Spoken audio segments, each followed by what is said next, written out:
ABC News put out suspect in United Healthcare CEO killing allegedly boasted of making ghost gun, sources say. In a 3-page handwritten note seized during his arrest, Luigi Mangione, the suspect in the targeted New York City shooting of United Healthcare CEO Brian Thompson, appeared to boast about the do-it-yourself 3D printed ghost gun he allegedly used in the brazen homicide, law enforcement sources told ABC News. The 26-year-old Mangione, who studied computer science and earned a bachelor's and master's degree in engineering from the University of Pennsylvania, is alleged to have written in the document how easy it was to print out some of the components used to assemble the mostly plastic gun. Quote, this was fairly trivial, some elementary social engineering, basic CAD, which is a computer-aided design, and a lot of patience, reads the document seized by police when Mangione was caught Monday at a McDonald's in Altoona, law enforcement sources told ABC News. So last week we had a whole discussion on it. And at first people were kind of wondering what kind of gun it was, and then it was asserted by, I think it was CNN, where it was the article we were using, that said that it was this weird single-shot farming gun that came with a built-in suppressor. And somebody on the panel here stuck his neck out and said, I don't think that that's what that is.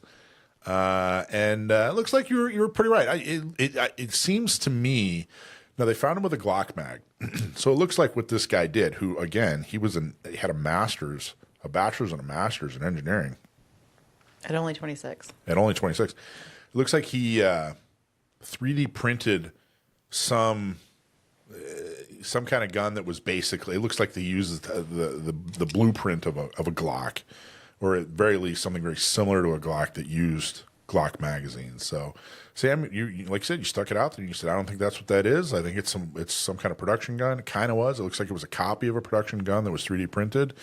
And of course they're using this to, jump on ghost guns. But anyway, congratulations. Looks like you were right, Sam. What do you think? Right. And to be clear, I was nowhere near the only person saying this. You were the only person in the whole nation. The only one we care about. Yeah.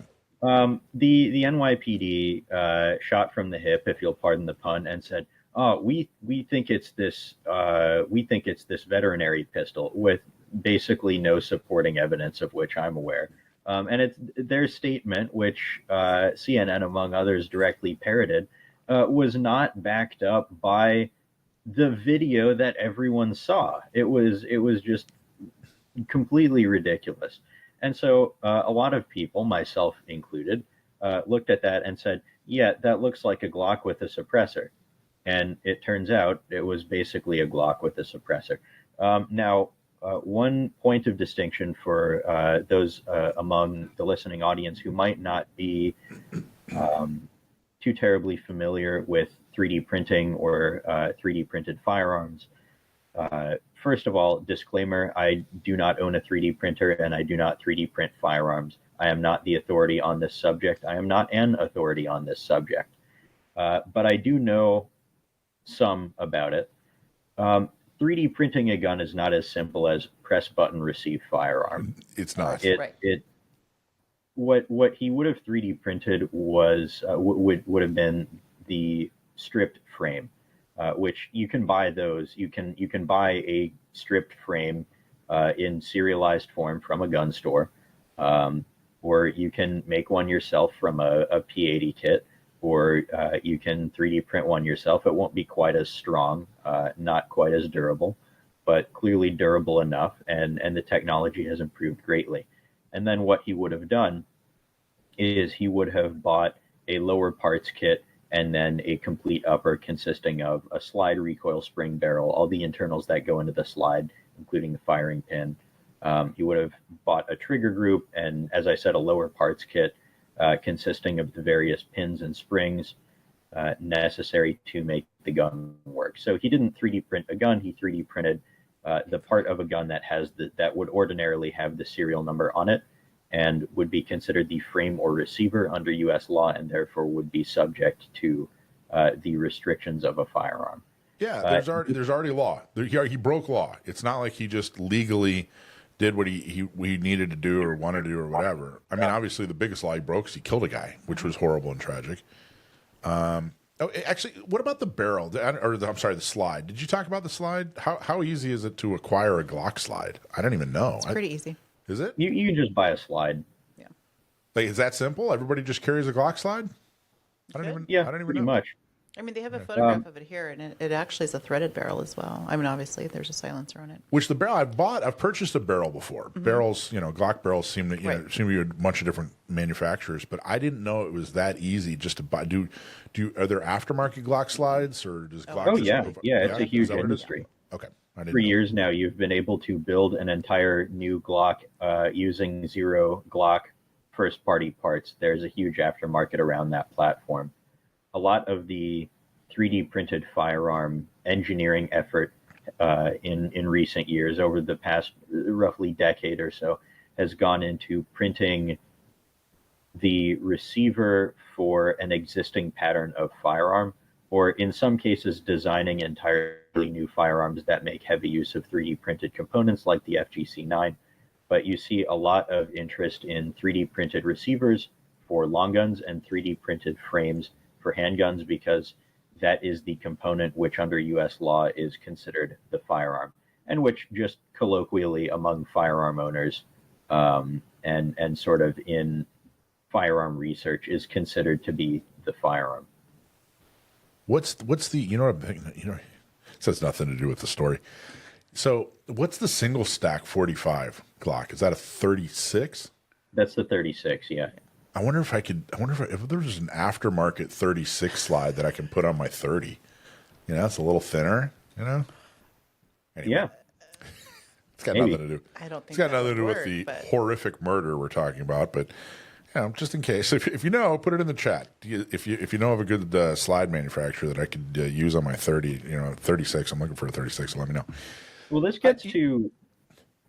I was going to say the 3D printing thing. It's kind of this. I don't think that. I mean, obviously, this guy was able to do it because he had an engineering background. It's important to relate to people, particularly anti-gun people, that this isn't easy. Like you said, it's not like Star Trek. You hit a button and then, boom, you open a little container and all of a sudden there's a fully operational firearm in there. That's not what we're talking about. It is very difficult. Not everybody can do it. But it also, I mean, it does change things. The fact that guns can be 3D printed is kind of, it's proof positive that some of the things that we've been talking about, we were just talking to David Yamani about this. Some of these restrictions on items like guns and mags and etc. It's out the window. Like, it just doesn't work anymore. Like, this is the canary in the coal mine, if you will. A couple of points. Sure. Sorry, go ahead. No, go for it. A couple of points to that end. First of all, this gets to something which I don't know that there's a name for it, so I'll name it right here on air. The availability paradox.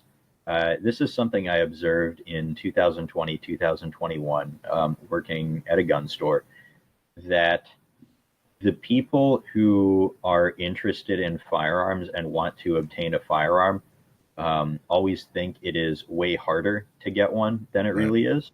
And the people who are anti-gun and don't like guns just on an emotional level are scared of them, think it's way easier to get one than it really is.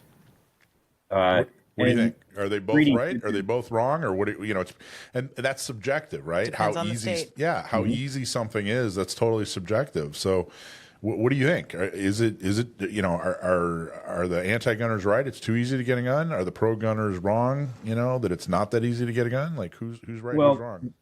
Both are right. On the one hand, it is not as simple as press button, receive firearm. It does require some work, and it is a very time-intensive process to 3D print anything. There's a lot of trial and error involved to get the printer exactly dialed in and get all the settings right, and you have to use the right material and so on and so forth. But it is definitely an easier process than machining a receiver out of bar stock or out of steel billet or aluminum billet. Obviously, that's why there's interest in 3D printing. It's a much more flexible manufacturing technology, and it's a lot more accessible than a drill press and a CNC milling machine. Well, there's something else. There's another thing too, Sam. The perspective. When I say, "Hey, it's not easy to get a gun," and when an anti-gunner says, "Hey, it's way too easy to get a gun," we're talking about two different people. That's true. A sane, trained, law-abiding gun owner, I want it to be real easy for that person to get a gun. And they're looking at crime statistics and believing, some of the crap they've heard from the news. It's too easy for those horrible criminals to get a gun. You know what I mean? So I think it's important to understand the lens that people are looking at through. Alicia, what were you about to say? Well, I would say not only that, but also too, I wonder if sometimes we are using the same word in two different ways. Yeah. I would imagine that a lot of our good law-abiding, sane, sober, moral, prudent people, instead of saying it's too difficult or it's not easy, I think it's more not convenient. You know what I mean? Tell me about the difference. So why is that an important difference? So when we are good law-abiding people, we're not prohibited. We're not in any of those categories. We can, but they have made it very inconvenient, especially in our state, right? We have that 10-day cooling off period, right? We have a number of documents that are, your two proof of residency. So you have your state ID, you have your additional secondary proof of residency, which is going to be a utility or something tied to the home. A great number of people, especially those that don't have a lot of trust in the government, that don't have a lot of trust in the process of things. Well, we see a whole lot of PO boxes. You can't purchase a gun utilizing an ID with a PO box. Right. So there's these things that we have kind of in place sometimes that can make these steps just laborious or inconvenient or whatever word you want to put on it. Like I said, inconvenient. Right, inconvenient. Yeah. Right. Well, I think it's I think it's an important point. I think to walk away from this discussion. First off, Sam was right. Of course. He called it. Great job. Or at least, got real close to the idea that it wasn't this farming gun. But the other thing is that this is yet another example of we're looking at the same subject two different ways, you know, and I think that understanding someone's perspective is important when you're trying to change their mind. But let's move on. Actually, Sam, anything else? Anything else you want to talk? Yeah. Go Just ahead. one thing real quick, Sure. and I don't want to go too far down this line of 3D printed firearms because it's, as I understand it, it isn't allowed or it's restricted in California, something like that. So it isn't really super relevant to the audience. But this instance of someone 3D printing a firearm and using it successfully to, in this case, commit a crime, goes to illustrate something that Cody Wilson said several years ago. And I actually I don't want to misquote him, so I pulled up the quote here. The debate is over. The guns are downloadable. The files are in the public domain. You cannot take them back. You can adjust your politics to this reality. You will not ask me to adjust mine. And so important information. Absolutely. What is meant by that there is that any future legislation or policy with regards to privately made firearms, which, by the way, have been a thing for hundreds and hundreds of years. People were making guns at home for a lot longer than 3D printers have existed, and people were publishing files online for how to make guns at home a long time before 3D printers existed. But what is meant by this is that any future legislation or policy that has to do with privately made firearms must be constructed with the understanding that you will not stop this process.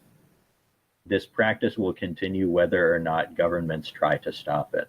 Yeah. So they have to start with that understanding and then move forward from there, not to try to cram the toothpaste back into the tube. That won't happen. Right. It's like trying to, hey, we're going to get rid of lava by stopping all volcanoes. All right, well, good luck with that. It's not going to happen. Yeah, put a giant cork in them. All right, excellent. Thank you so much, Sam. Awesome job. Okay, and Alicia, excellent points. I think it's an extremely interesting subject, and we're going to have a lot of opportunities to talk about it over the next couple of decades because it ain't going anywhere.